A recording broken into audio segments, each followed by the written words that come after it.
உலகத்தின் பந்தங்கள் எல்லாம் நீ சொல்லி தந்தாயே. பிறப்புக்கும் இறப்புக்கும் இடையில் வழி நடத்தி சென்றாயே.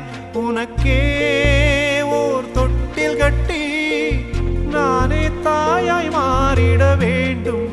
ஆராரிராரோ நான் இங்கே பாட,